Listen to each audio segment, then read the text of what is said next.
All right, well, hi, everybody. I think I talk loud enough for everybody who's here to hear me. I don't know if that's true or not. Is there anybody who has a hard time not with my voice here? Y'all hear me?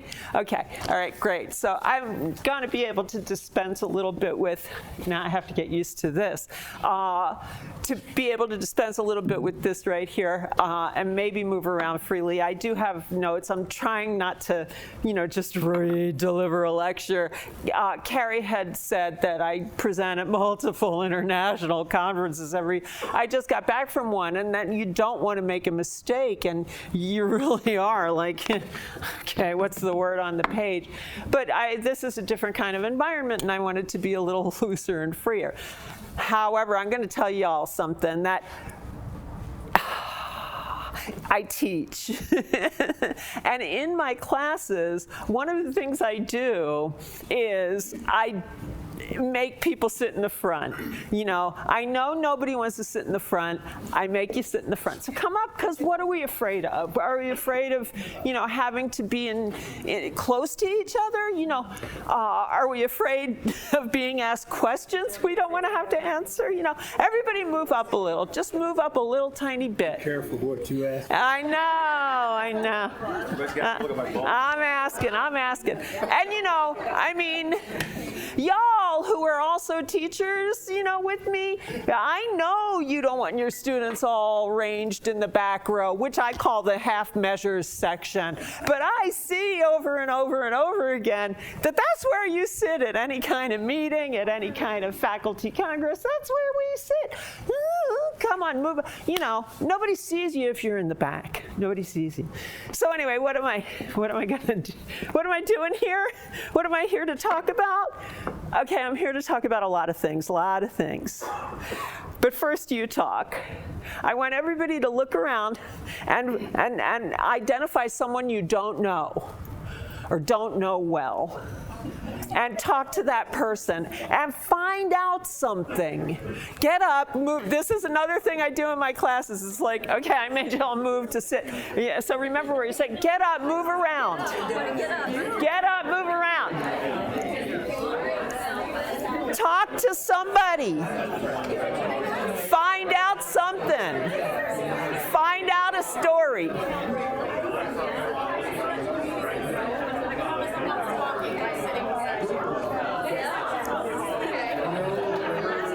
Get a story.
Wow, this is awesome.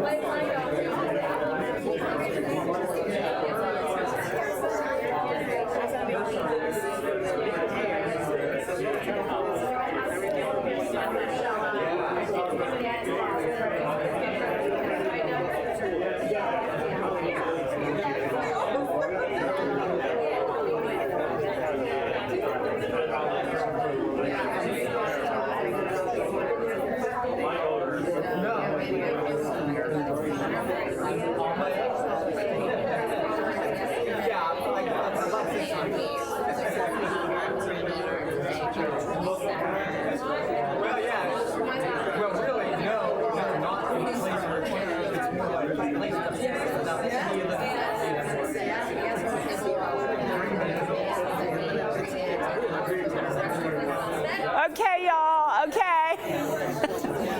went well. Okay.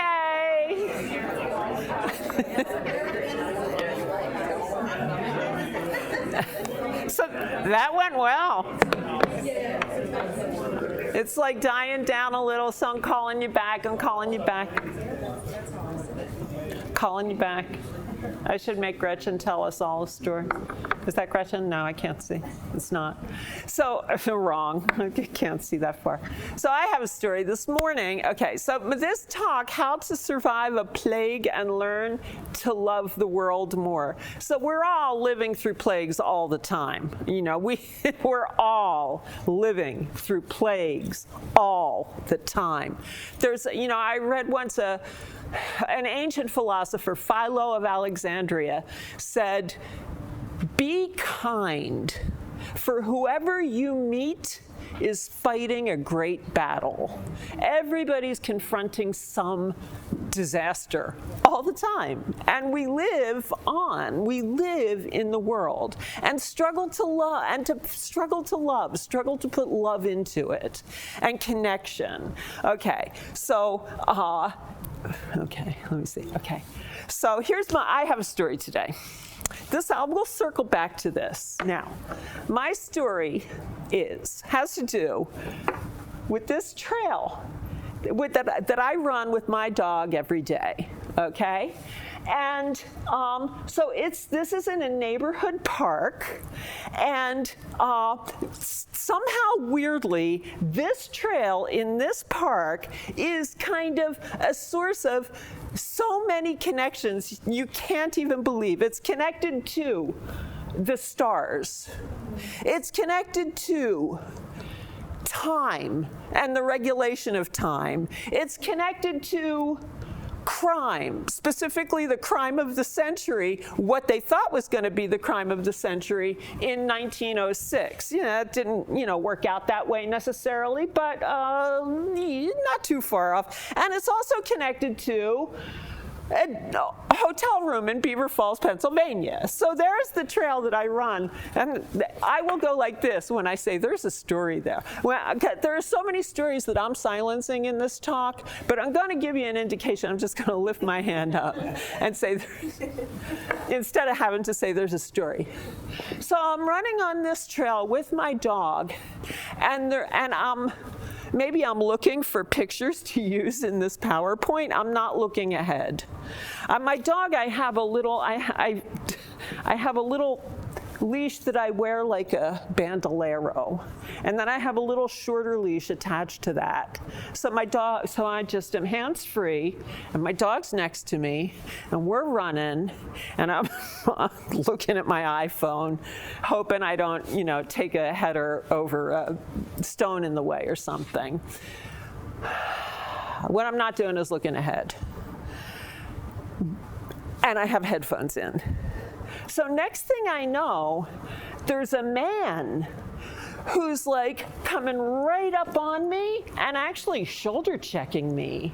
And I jumped and I went, oh! And it was a man that has a reputation in my neighborhood. There's stories about him. And the story about him is that he's mean, and he carries a billy club, a telescoping billy club, so that he can club dogs. So I jump back and I scream, and I say, I'm sorry, I didn't see you. But then I think, but you saw me. And then my dog gets like, and barks at him. And he looks mean, and I keep running. So now I have a story. It's a good story for me because I'm a victim, and I'm also good. And there's a clear enemy. So I keep running. I see somebody. I said, I have to tell you a story, right? It's a busy trail, okay? I have to tell you a story. And I told that story. I'm like, that mean guy, that horrible mean guy with the goatee? And he's like, I know who you're talking about. And I said, well, I told that story that I just told you. He said, well, he didn't club that dog. I said, what? He said, I saw that next door post. He didn't club that dog. He just moved the dog away with the club he carries. He just moved the dog away. And he did that because he was attacked by a dog when he was a child. And it was a severe attack, and he was in the hospital for days, maybe even more than a week. And I'm like, he told you that? And he said, yes. And I said, well, then that's a different story. And I said, but did he tell you why he body checked me? And he said, no, I don't have an explanation for that. I'm like, okay, I'm holding on to that then. But you know, I hadn't known that guy's story. And that guy's story changed my story. That guy's story changed my story. So, I'm going to tell some stories. A whole bunch of stories. Stories about me, stories about stories, stories about places, but first a story about education, because that's where we're here, and that's what I am, an educator.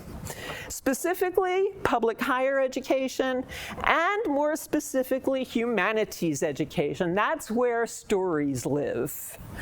Okay, my family on both sides, they were laborers. In the coal mines for generations on my mother's side, and on the railroads for the same amount of generations probably on my father's side. There is no wealth on either side of my family. So that means there is nothing in my background that wrote a story of me being here addressing you, and even less of any of you listening to a word I say. That was not in my story.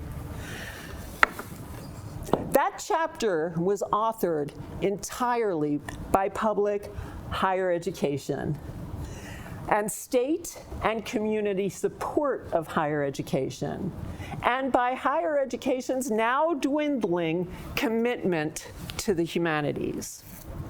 In higher education trade news, and in the publications of the National Endowment for the Humanities, and in the stories that are told by university enrollments and how they shake out among majors, the humanities have been suffering a long, slow decline. Now, my friends who teach at fancy schools, for decades, they've been saying that the reports of the death of the humanities are greatly exaggerated. But now, their own departments are a little bit hit. When somebody retires, that position is not filled.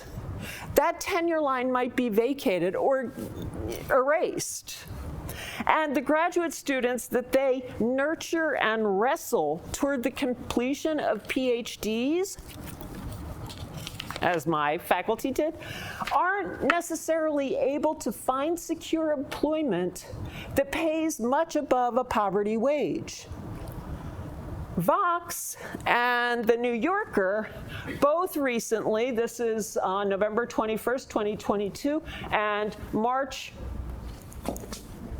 16th or March 6th, I can't see exactly the date, 2023, so just within the past couple of months, both recently published articles proclaiming the end of the humanities and maybe college itself. And podcasters and TikTokers and Twitterers are saying no one needs college now, let alone stories, any more than they need underwater basket weaving or whatever it is that they say to make a joke of what we do here and what our mission is. Remember this, though. The same people who are arguing for the defunding of higher education, the same people who are arguing for the non-necessity of college, and the same people who are arguing about the worthlessness of the humanity, they are the people who are able to, and do send their children to the schools that have the humanities at the very heart of the curriculum and lavishly fund them. Odd. Now, Frederick Douglass, who was, by the way, the most photographed man in America in the 19th century. The most photographed man in America in the 19th century was this guy, Frederick Douglass. said that discovering literacy and discovering literature completely transformed his understanding of who he was and what the world was, and gave his life and his soul to him. In freedmen's camps in Virginia after emancipation, what did people want? They wanted to read. They wanted to read stories and to record them. They wanted to gain the power to make a space for their stories within the national story, a space that is still, as we see today, embattled, just as are the disciplines, literature, history, philosophy, that embody and transmit the power to make that space. Right? You hearing me? Am I making sense to y'all? Humanities education, I believe, gives people the tools they need to interpret the world and themselves critically, and to speak their understanding. It is more urgent than ever in a world saturated with fast information that we learn to distill information and to distinguish among information and knowledge and wisdom.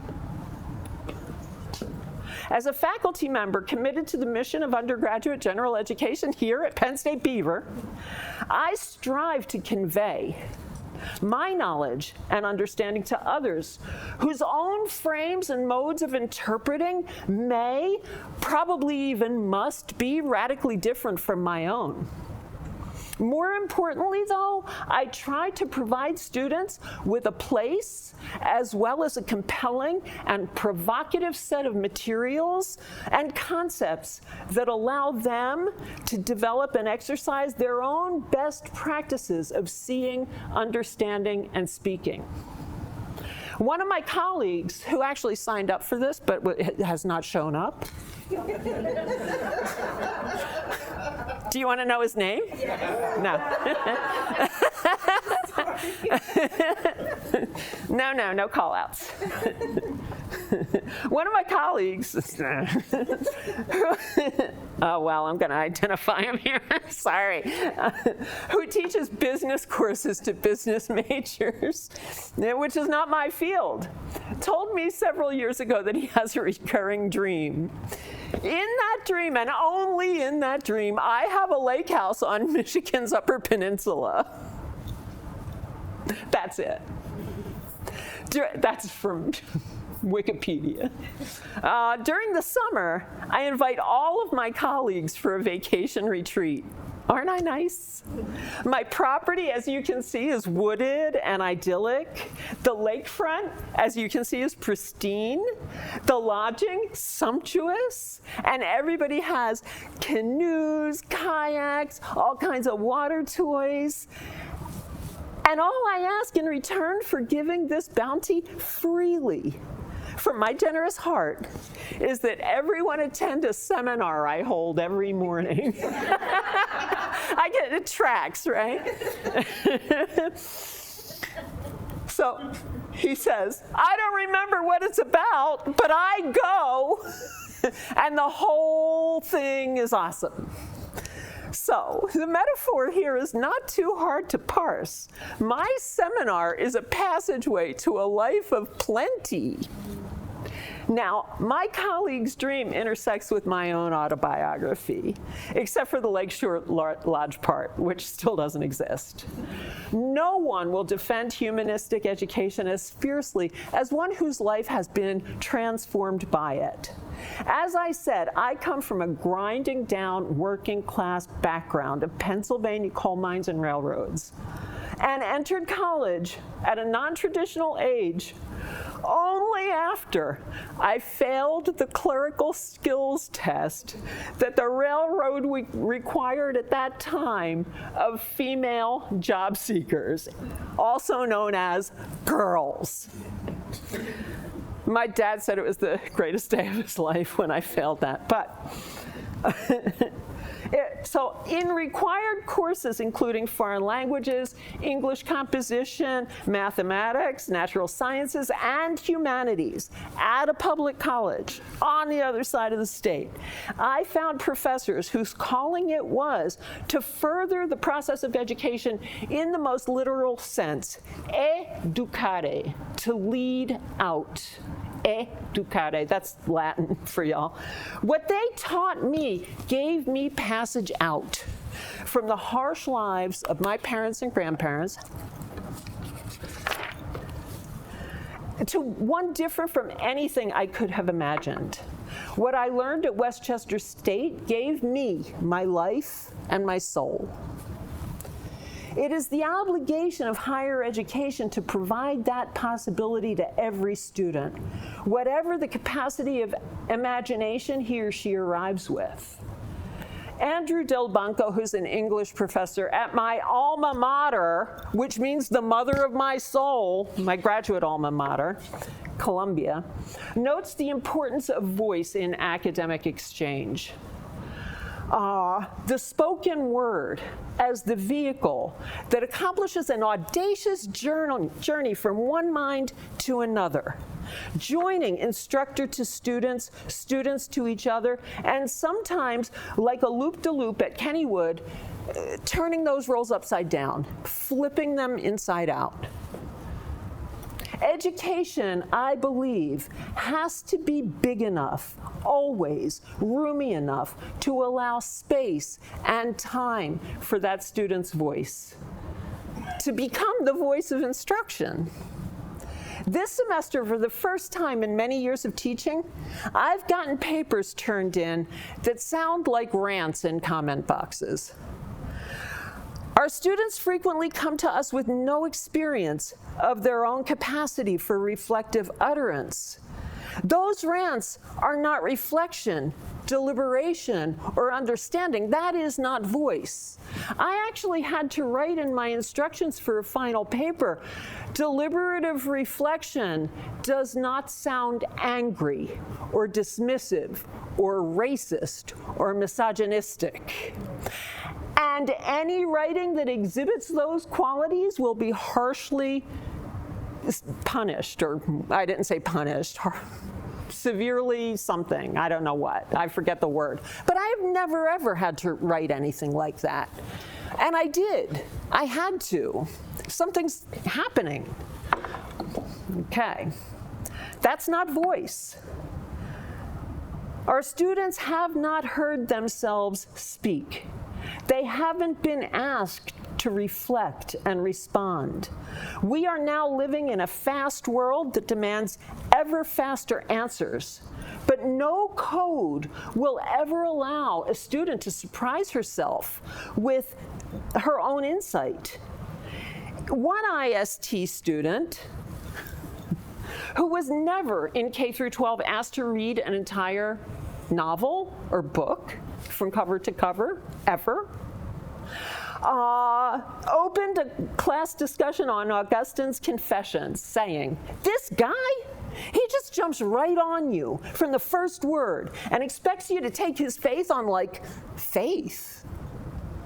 Another reflected on the experience of 600 plus pages of the 17th century first novel, Don Quixote de la Mancha, written by a disabled convict named Miguel de Cervantes. He said, "What Cervantes is doing with all those Latin quotes in his prologue, just spitting them out without chewing, it's kind of like what Quixote's doing with those chivalry books and their heroes, except Quixote's doing it on horseback and with weapons." No one said a student's voice has to be elegant, or even that it ought to be, but it has to be welcomed. It has to be uttered. It has to be heard, not least by the student, him or herself. Voicing their questions about the creators and characters of stories, students can, whether over the course of the class period or over the course of their lifetime, turn those questions on themselves and on their own world? What about their positions or beliefs are they asking others to accept unquestioned? Which other messages directed at them 24/7 make the same demand without leaving time even to notice that it's being demanded? What models of behavior are they trying on and walking around in? And where do they come from? Where did they come across their notions of romance, of masculinity and femininity, of strength? From pop songs? From hip hop? From the Marvel universe? From rom-coms? From the Twilight series? Who and what interests do those models serve? How easy are they to take off once they've been put on? I found my own voice as a student in general education and humanities classrooms in a state college. One key thing I've learned is that while one answer might answer many questions, no answer ever exhausts any question.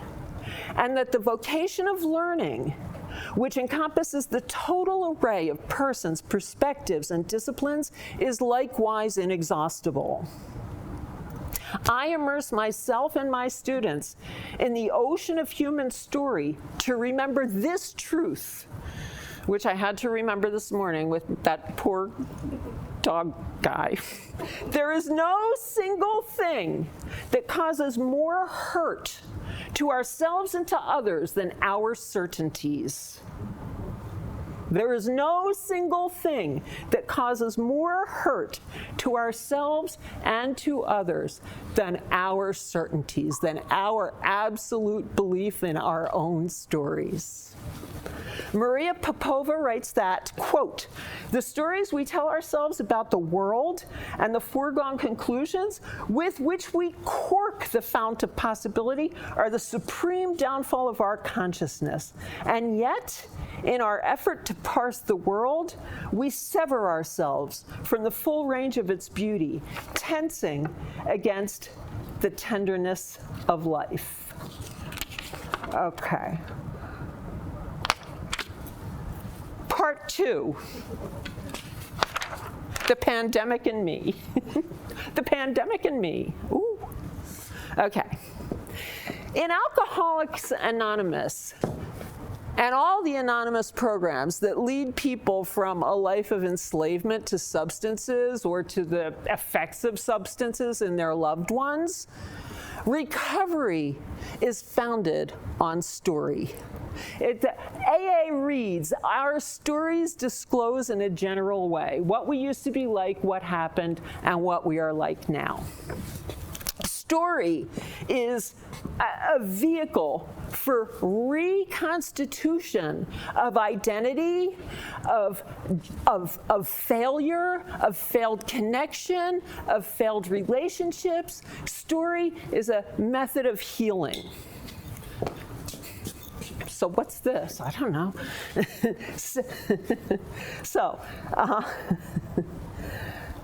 The opposite of addiction is connection, and story is a mechanism of connection. Now, Bruce Alexander was a psychologist at the University of Vancouver. And he proved this, that the opposite of addiction is connection, with rat experiences in the 70s. Okay, so here's the story. Rats that were isolated in cages with a choice, isolated in cages, one rat, another rat, one cage, another cage, another cage. And those cages were outfitted with one little bottle they could drink of clean water and another little bottle they could drink of cocaine-laced water. And the rats that were isolated in those cages, they all went for the cocaine water. They preferred the drugged version, and they sometimes drank themselves to death. There were some people who drank themselves to death in my family.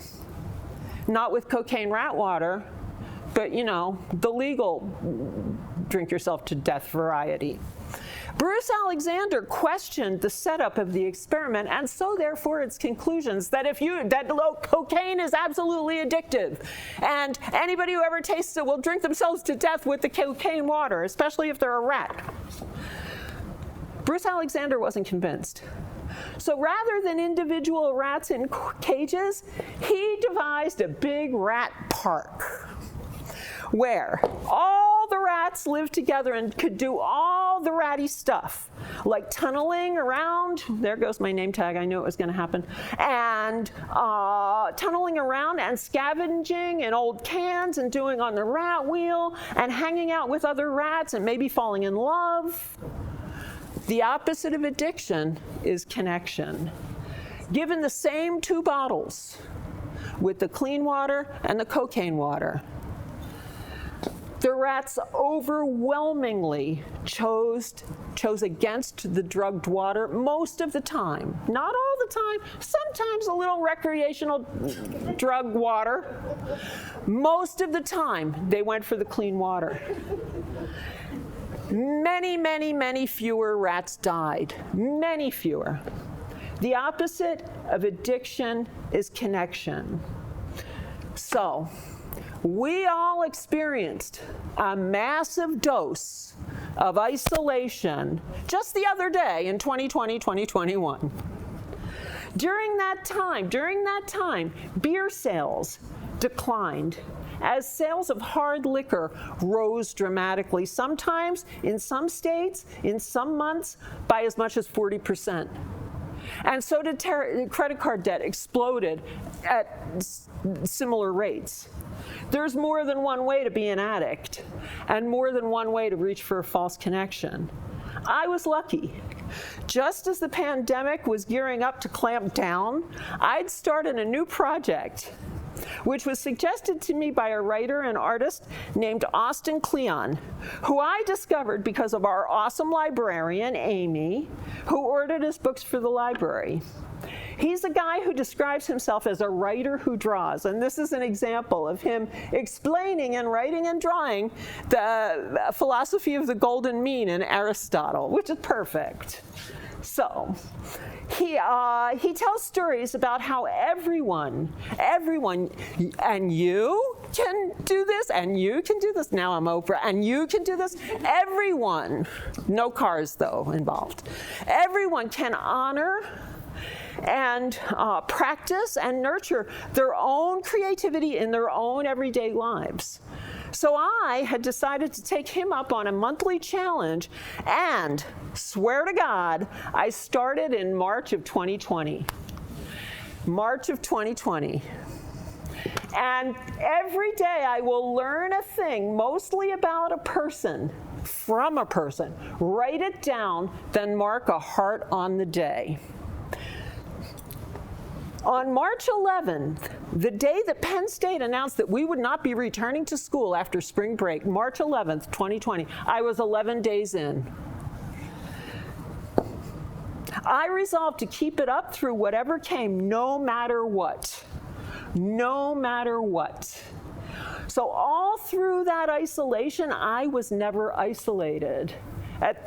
Over the course of that first year, I changed the heart for cartooning, all right?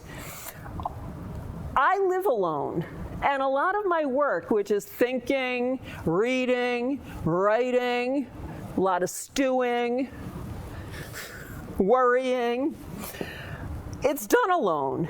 But because I had a side gig, to get a story out of someone every day, I stayed connected to a larger world and was able to hold on even though that connection was materially severed.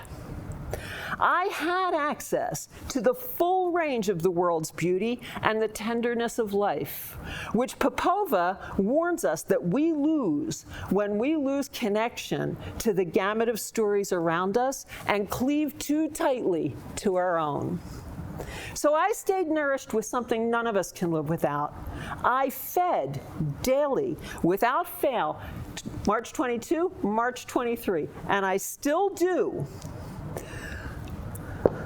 a need that connects me beyond the confines of my little house on Delaware Street in Pittsburgh, where I was pretty much locked up like Cervantes in his dungeon writing Don Quixote for close to a year. Those little micro moments of connection through story gave me also a direct experience of the most radical thing about storytelling, and that is that every human being, not just the ancient epic heroes of ancient Greece, not just the Shakespearean tragic kings and figures, every human being merits our attention, and every story that proceeds from anywhere outside of me expands my world. And as George Saunders writes, there's a story, the origins of every good and evil capability of the universe may be found by observing a single, even very humble person and the turnings of his or her mind. That's what the power of story is. So I'm going to break here, but I'm not done. But I'm going to break here, and I'm going to ask you to share your stories of each other that you learned at the front of this, however much time we've been. 40 minutes, half hour, 40 minutes. So go ahead. Talk about each other. Tell me what you learned. Tell me your stories. Go ahead. Hi. It wasn't a brand new music, but I got reacquainted with Tim. Tim is with Cropping Cattle, which is a fantastic nonprofit. So if you guys are looking for food services or catering, please reach out to Tim. They're more happy to help supply your needs. Okay. If you have students or your own self that is looking for culinary exposition, please reach out to Tim as well. Sorry. No, don't be sorry. We want to hear each other's stories. More stories. Give me more. Thank you very much. Thank you for kicking it off. I can't see your name. Kenya. Kenya. Thank you so much, Kenya. More story. Yes, Jody. Story. So this is Sister Carrie Poole from the Sisters of St. Joseph in Baton. And we have connected with each other A lot. But this is for years. Yep. This is the first time we've seen each other in person ever. Wow. Like, Same with Hillary. Same with Hillary. Yeah. Hillary and I. Yep. So we had a nice little reunion here. Yeah, like we have worked together on the Human Trafficking Coalition and House San Jose with immigration. We have worked together for literally years, and tonight was the first night we met. That's amazing. Did you know it was she? So I did not. She recognized me because I have red hair. Well, yeah. But she came in a little bit later. And I made her pull up. And in true Catholic fashion, she was in the back row. Late Catholic. True. Yeah. So that was. That's awesome. What a great story. More stories. Come on. Let's go. Yeah.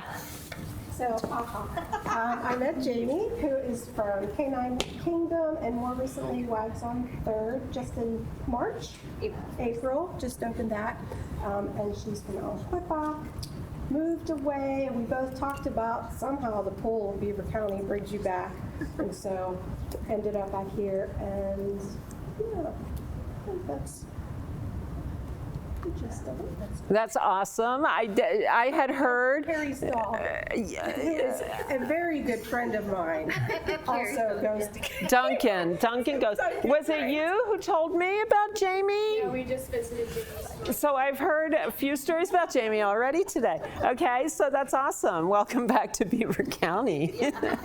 And if you have a dog, more stories. I'll go back to Okay. Kelly.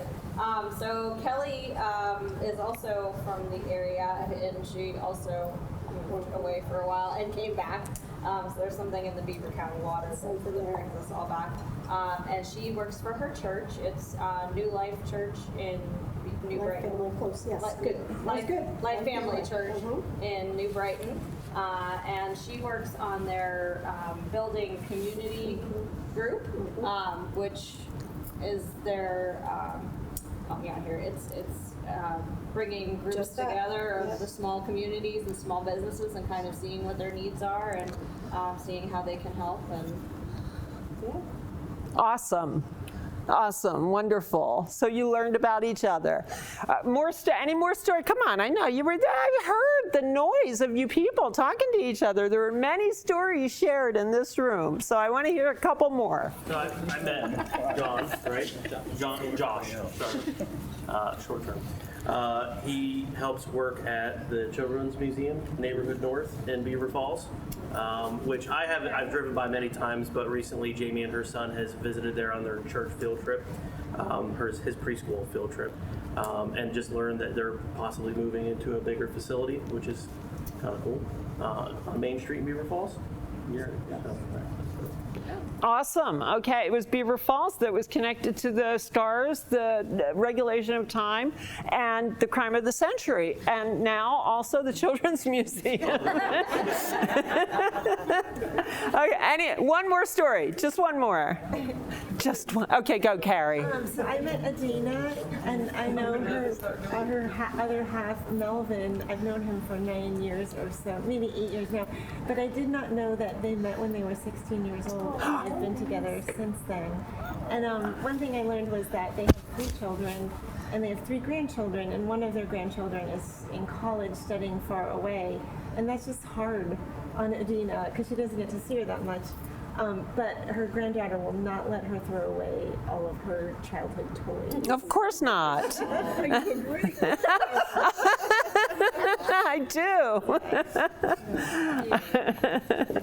Okay, anybody else? This is your last chance. Okay, yeah, so you're all shy of talking. You know, I have to get up here and talk, publicly, y'all, just shy. So, okay, so now part 3. Reading the world. Now I need you to talk to me here. How many of you read poems? Oh, good. Why? Who would read a poem? Why? Why do that? Do I have to? I don't have a new slide. Okay. Why? Why read a poem?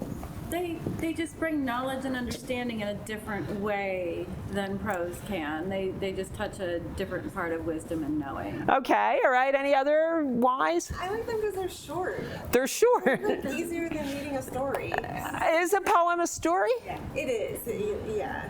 It's a story that requires more of you to tell it, It's a story that gives you the cues for telling, right? But it is equally a story in many cases. Who else reads poems and why? Why? Evokes emotion. It evokes emotion. Kenya?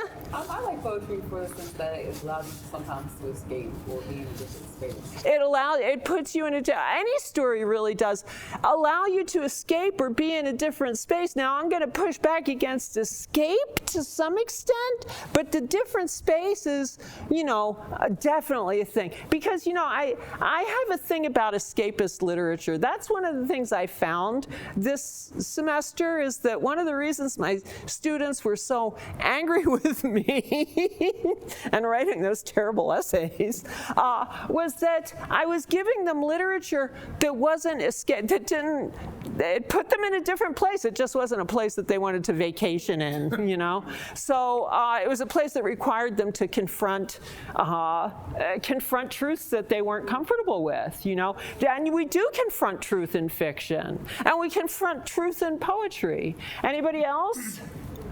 Yeah? I read old love letters.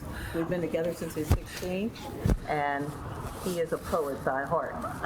He's a songwriter. So Oh, are you? if you look at the old love letters, they're kind of poetic all the way through. Of course. Well, what would you say it? Memories of affection and to my heart. I don't know. Oh, that's so beautiful. You're making the rest of us look bad, man. Yeah, Melvin. Okay, what's your story? This is around in the early 1970s. Any of you know of the group called The Times? Their producer, Billy Jackson, came to Pittsburgh to a studio in East Liberty, and they were looking for songs and songwriters and artists. I think Phyllis Hyman was there with us. And they liked 7 songs, and all 7 songs were written by my twin brother and me. And Billy Jackson told my brother and me, I need a song for Peaches and Herb. Oh, wow. And so my twin brother and I wrote the song, Could It Be I'm Falling in Love? Which was recorded by the Spinners. Yeah. But when I wrote the song, You're going on my thing tomorrow. I got to get a photo of you. Your playlist. I had to come up with a story. And originally the song was written as a duet for Peaches and Herb. And before she passed away, Tammy Terrell, who sang with Marvin Gaye, was a very close personal friend of my twin brother and me. And we thought that she and Marvin Gaye could sing the song. And so it was written as a duet. But when I went to Tom Bell, he made me change it for one singer. But in the song, I described how I felt at age 16 when I first met my wife. For example, her name is Adrena. I never heard of a name like Adrena, and we would communicate by letter, and I would go on the weekends. It took me about a month to learn how to say her name. And that's why that first line of Could It Be I'm Falling in Love. Since I met you, I began to feel so strange. Every time I speak your name, it's because it was a name I had never heard before. The whole song tells that story. That is amazing. And I use poetry. I can't write notes, so I have syllables. I break each line into a syllable, and I have at the end, there's rhyming AA or AB, AB. And so, and a lot of my students, I was an English teacher, and a lot of my students would come up to me and say, I wrote a song, and they'd give me a piece of paper. But a song, if words don't have a melody, if you can't sing it, it's not a song. Yeah. And so that's what I taught them, that's what I've learned. And I learned from some good people. My wife is kicking me, I have to say. Oh! Well, your T-shirt is. There's something I want to ask everybody, because you have a Fisk University HBCU T-shirt. Does anybody know what the first degree granting HBCU in the United States was? Is what? Cheney. Did anybody else know that? I'm a graduate of Cheney. I'm not, but that's I grew up near Cheney. So Cheney University, which has what to do with Penn State? What? Tax dollars. Well, it is tax dollars. Not many tax dollars anymore. We don't support our public higher education, but it is one of the state-supported universities that encompasses Cheney. No, Cheney's the other one. It was Lincoln University. Yeah. I'm sorry. Cheney was the very first. Lincoln was. It was the first HBCU. It was founded in 1837. But the first degree granting was Lincoln, which was 1855. The oldest black college. Right. And it evolved, but it's considered the first. It's the first, but Lincoln's the first degree. Well, I'm having an argument with Melvin. I'm going to back. No, he graduated from Cheney. Cheney's the state-owned ones, and Lincoln's the state-supported ones. And Lincoln had the degrees. But they're both, yeah. But Cheney is the oldest in the United States. Yeah. And Lincoln is the first degree granting in the United States. And they're both on the other side of the state of Pennsylvania. Okay. Don't worry, Melvin, your place on my drawing is secure for tomorrow. Just so anyway, so poems, okay? So how many, why do people get lyrics? Now, speaking of songs and poems, how many of you have words tattooed on your bodies? Tell the truth. How many of you? Okay. All the women. All right. Why do people get song lyrics, lines from poems, prayers tattooed on their bodies? What are we saying about the importance of story, of language, of thought? Right? It is everything to us. You know, this is what we're cutting out of a college education when we cut humanities out. Our culture, therefore, is as story obsessed as ever it was. But what we're losing is the ability to think critically about stories. When we cut out story from higher education, we cut out critical thinking from higher education, right? So I'd say we're losing the ability to read. And this is where Kenya disappeared. This is where I pushed back hard against the escapism, right? Allows an escape. What reading, losing the ability to read means that meaning just becomes content. When you hear about, Instagram influencers, TikTokers, people who have 27,000 threads of tweet, what they're doing is providing content. But there's no meaning there. It's supposed to be just surface. We're just supposed to ride it like a wave. And there's nothing but itself. It means nothing. So, and it embraces our surrender. It embraces our surrender and to escapist isolation. So we live increasingly in this mode of the parasociality, okay? It's not quite social, it's adjacent to social. It's like, I don't know you, but I know your Twitter handle, right? Okay, so that's how we're connecting, but we're not connecting. The parasocial world asks us that we leverage our stories, our narratives, ourselves as commodities, right? So that we commodify identity. Now, advertising tells us that we can connect with commodities, that stuff can stand in for our stories. And we believe that that's true. Otherwise, if we didn't, we'd never buy that thing we don't need. And I buy that thing I don't need all the time. But the belief that the thing we don't need will fix the emptiness we feel is the opposite of connection. And if the opposite of addiction is connection, then what is the opposite of connection? If the opposite of addiction is connection, then what is the opposite of connection? Thank you.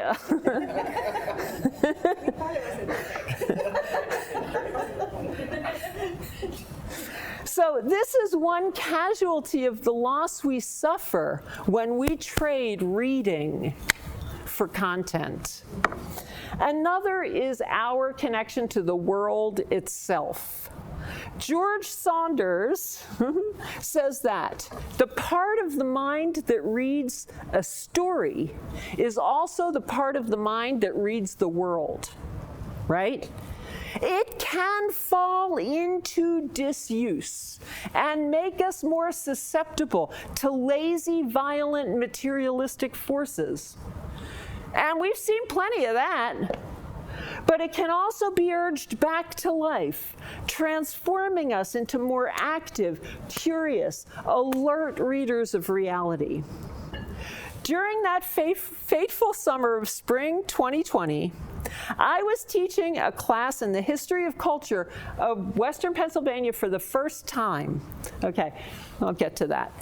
for the first time, and I was diving into place and my relationship to it. I'm not native to here. I came here when I was 40 years old. That was, I don't want to talk about how long ago that was, but it was a while ago.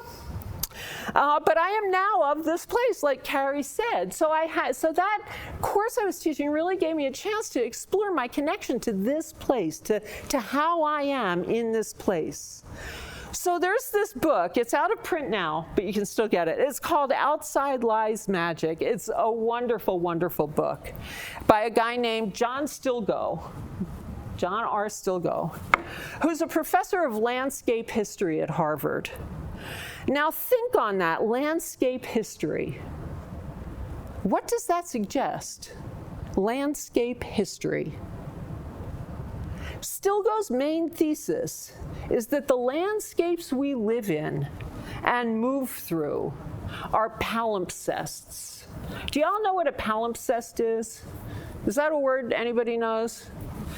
Okay, a palimpsest is a document that is written on, and well, okay, everybody imagine this pad of paper. Can I take this pad of paper from you? Okay, remember what I'm going to say because you're going to run. So if I take this pad of paper and I'm writing really hard, okay, and then on the next page, there's a kind of a shadow of what I wrote. That's a palimpsest, right?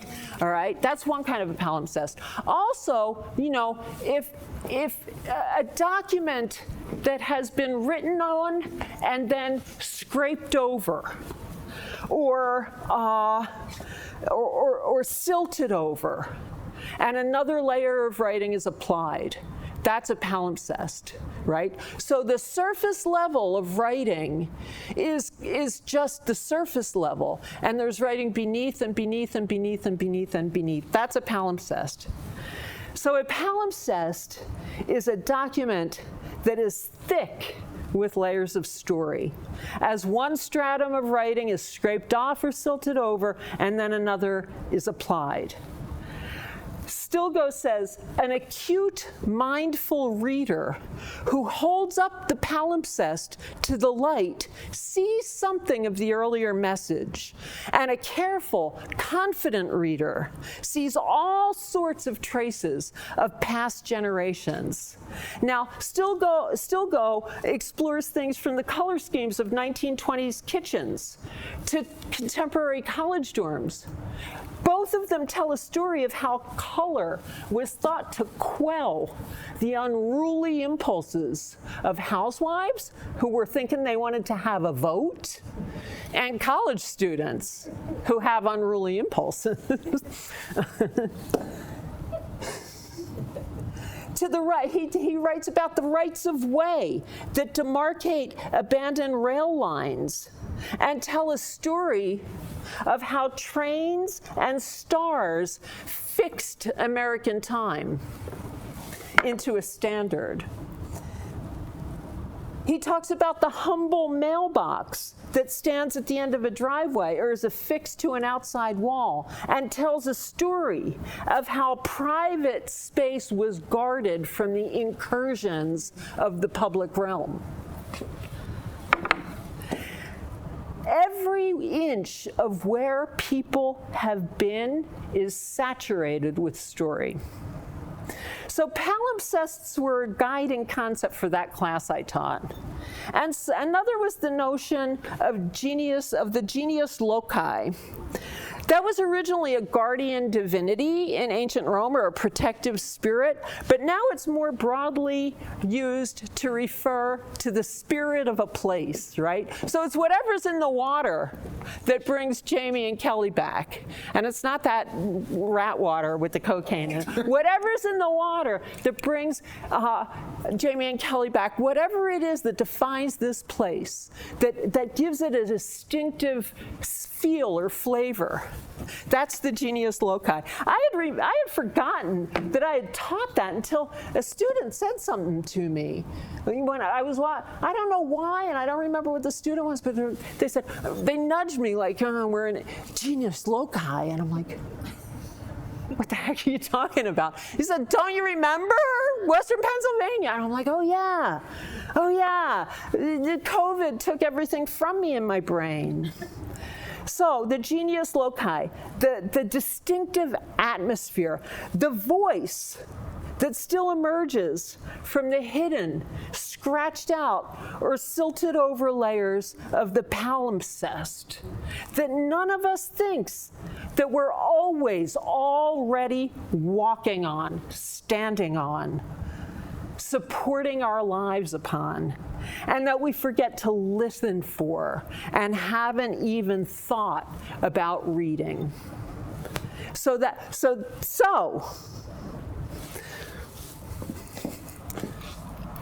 who knows what a haiku is? How many of you can tell me what a haiku is? Yeah, well, that's what knowing's. How many of you can tell me what a haiku? You said, yeah, go. Well, I was an English major, but many decades ago. Isn't it a 5-7-5? It's Japanese. It's a Japanese. Syllables, then 7 syllables, then 5 syllables. Yeah. Usually about nature.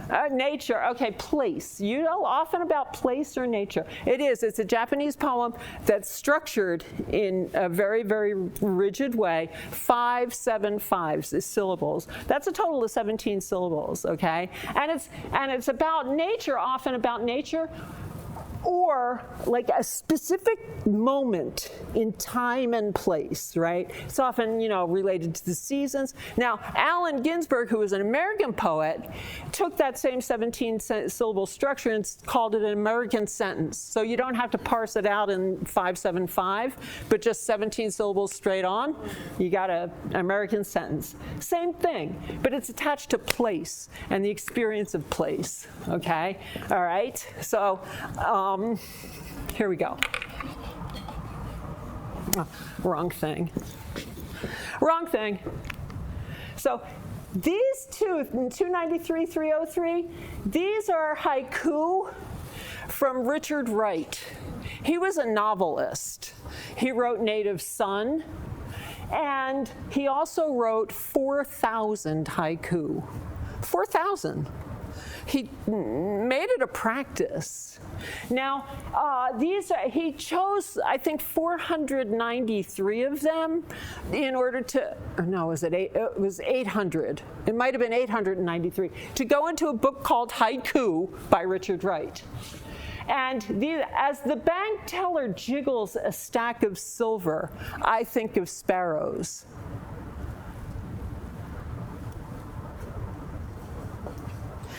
A place, a moment, a feeling, a story. Like, think of the way that expands. Think of how it includes you, right? But it's attached to a space, a place, a time, a moment. A balmy spring wind reminding me of something I cannot recall. A haiku, a place, a moment. I started a practice of haiku, and it messed up it was right on the slide, but it's messed up now. I do it every day. Its heartbeat was a squeak. Now the tough stuffed crab is silenced forever. That's in my house. That's my living room. That's every stuffy toy in the world does not survive. This was from that trail that I had on the slide as I started. And this morning I decided I'm taking my earbuds out. I'm just listening to what's here. And what's here? Machinery song hums a thrumming bass behind warbled melodies. A place, a time, a moment.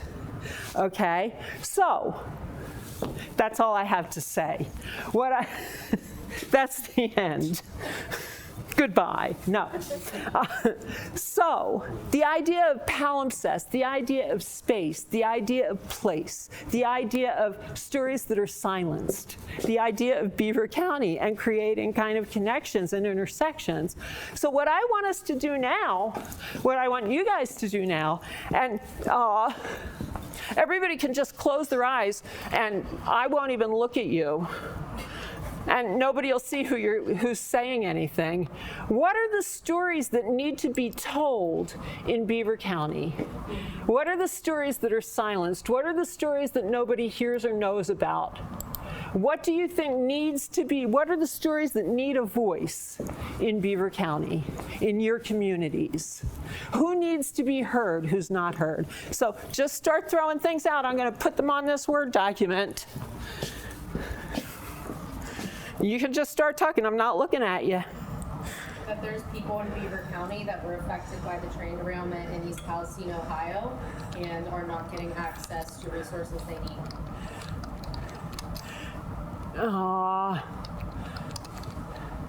I'm just gonna, okay, very good. Train derailment aftermath. More. And there are 3 trauma-competent therapists for the entire of Beaver County to take medical assistance. Oh, wow. Trauma care. Is that it? Is that good? Box forever. 3. Well, just trauma care. That's, I'm trying to boil things down to. What else? What other stories need to be told? Invisible immigrants. Invisible immigrants. I was walking on Perrysville Avenue yesterday, and I heard 2 guys speaking Spanish.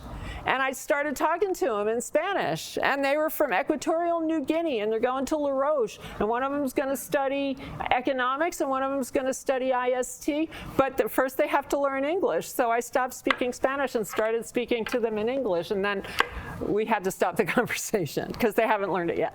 But anyway, so invisible immigrants. More, yeah. Underemployed. Underemployment. Employed. Well, underemployment. All right, the general thing, right? Underemployment. What else? Migration of young people. Okay. Migration of young people out of the county. Depopulation, right? What else? I think we don't hear enough about our LGBTQ communities here. I think they're very silenced. What other stories are silenced, are not spoken of, whether current and present or whether in the past?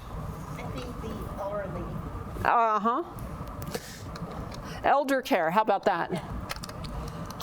Okay, and now I have caps lock on. What else? Anything else? I think our health, right? Our health, like there's a history of health issues from industry, and we're coming back into industry again, and our health as a community, I don't think we talk about as being the most important thing that we have. Industry. How do you spell industry? And health. Anything else? What else? What do y'all care about that you don't hear enough about? I think the arts are quiet. The arts are quiet. Quiet arts. Those quiet arts. Okay. Talk about how our most consequential decisions are made in darkness. What does that mean? No community input.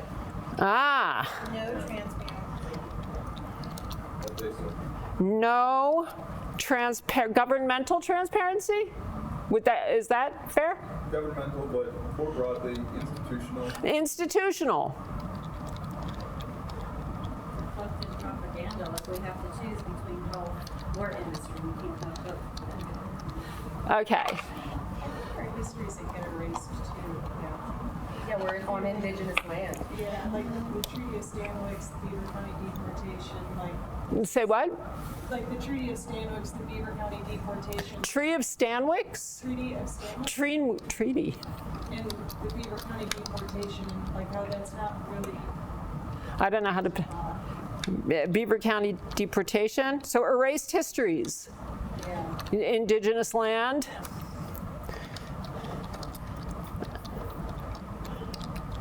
Erased histories.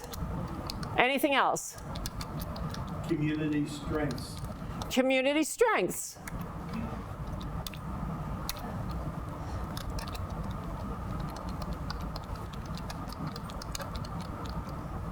strength is. Okay. Resilience of those who are still here too. Isn't a story that gets told about. Resilience of veterans, not community veterans, of residents, okay. And veterans. Okay, all right, anything else? One more. Yes? Education. Ooh, we're at 7:52, guys. Education. Okay. Now I'm going to ask you to do something you're going to hate me for. This is the part of the class where my students roll their eyes and say, oh, she's being herself. Okay, here we go. All right, I don't know how many we are. So I'm going to count you off. I'm going to separate you two. I'm sorry. That's for the first time in your lives. I'm going to put Melvin with Sister Carrie? With Sister Carrie and Alex, you three together. And I'm going to put Jody with Adrena and Carrie McDougal, you three together. And I'm going to put you, whose name fell off of you. Sure did, Hillary. Hillary. Mine did too. Hillary with Dan and Paula, go. And, oh, Chris Rizzo, you're with Zoe and Fred, go. And Josh with Tim, oops, and Tim and, dude, what's your name? Rick? Yeah, Josh? Too many men. Josh, sorry, Jamie and Rick. Josh, Jamie, and Rick. Okay. Tim with Christine and Kelly. Okay. Okay? And then that would be you three. And you two are on your own. But you know each other too well. Okay. Okay. All right. Now you guys are community strengths. I know you might not know Zoe, but you got your Aunt Carrie, so that's a community strength. Your community strengths. You, what do you want? Deputy Secretary. One topic. I'm going to tell you in a second. You can be, what do you know anything about?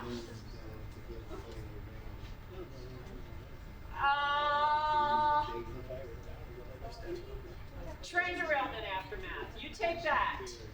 Just think about it. You can go online. You can look up stuff. You guys.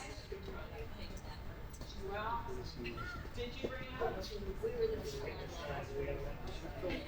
Well, then you can talk to her about it. You guys get invisible immigrants. What do we get today? I don't know yet. Calm down, Cindy, calm down. You guys get like the health aftermath of the industrial past. Okay. You, how about migration? All right. Carrie McDougal, Adrena, and Jody Gill. You guys can have the no institutional transparency. I want Carrie to pay attention. I'm kidding you. Now that's Alex and Melvin and Sister Carrie. You guys get erased histories, and you guys get the resilience of residents. Okay? And I want you to just brainstorm, use your iPhone, talk to anybody else who might know something. Train around. No, you are. She knows about it. And write down the things, and then I want you to write 17 syllables on your topic. Go! A 17 syllable statement. Yes. Okay. Very short-sighted.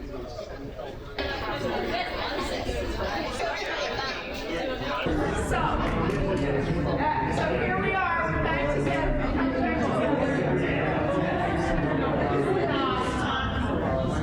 All right, so we want to listen to each other now. Yeah.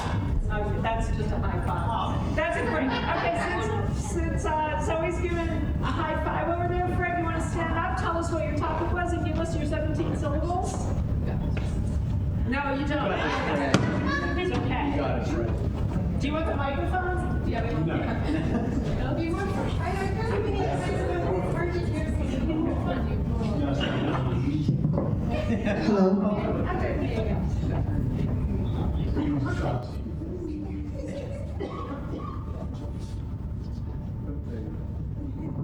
Hello. From the upper right corner. From rivers and trees came bridges, farms, steel, atoms, now plastic beads.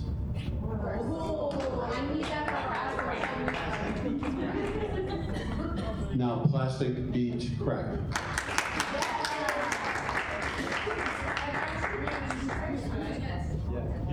Community strengths. Okay, what's your topic, Kelly? We had the train derailment. Train derailment. And are you going to read? No, we'll let him read. Okay, Tim's going to read. We're going to let Tim read.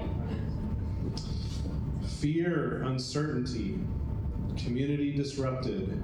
Will anything change?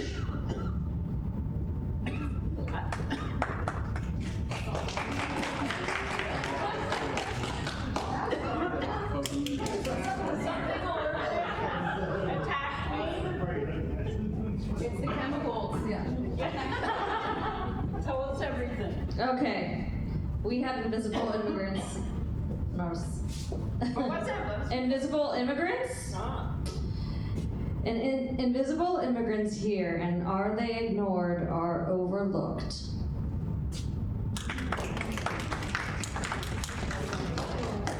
Pass it on to the next one. I don't need a mic. Don't give me a mic, I'll start talking. You don't want that. But I will try to talk loud. We had the migration of young adults. Our thoughts were not a bad thing, leave, but not cleave, then return to contribute back to their hometowns. That's awesome. Lovely. I can do it. We had the health aftermath of industry, and ours was neighbors dreaming new are learning to build blue skies from a life of soot. Magical. I feel there should be a backstory with this, but I'll just. Always back. Yeah, we had race histories, and we came up with, if you lose your community to history, you've lost yourself. That's absolutely true. And that was the topic of the Octavia Butler novel Kindred that I got a very, very, very harsh reaction to in my class this year. So anyway, absolutely true. Our topic is resilience, and our haiku reads, people are strong, but to survive, they must isolate when systems fail them.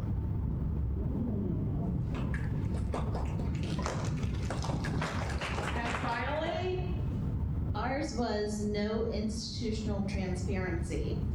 And I'm dealing with this right now in my community. I live in Ambridge, about a dog being shot by the police. So ours was fear of lost power, addiction to certainty, a dog shot twice now. and it's just so beautiful and magical and amazing, you guys. So wonderful. And it's hard to make a poem out of institutional transparency, for example, or the aftermath of industry and health. And y'all did a wonderful job. Now, here's what, Dan, I'm going to give it up to Dan, but what I'm going to propose here, has anybody ever heard of Pechakucha? The Pechakucha? Pechakucha is a storytelling event where it's confined not to 17 syllables, but 20 slides of image only, no text. 20 slides and 20 seconds per slide, right? And then you tell a story, a group or individual tells a story within 20 slides, 20 seconds per slide. It's 6 minutes and 40 seconds. So I think that it would be wonderful, an event for when coming next, fall 2023, to have a Pechacucha event where experts or interested constituents of this group tell a 6 minute and 40-second story about what is close to your hearts and close to what you feel this county needs to move forward. So that's it. So you just did a little teeny mini 17-syllable Pechacucha. So you did a great job, and thank you for listening to me.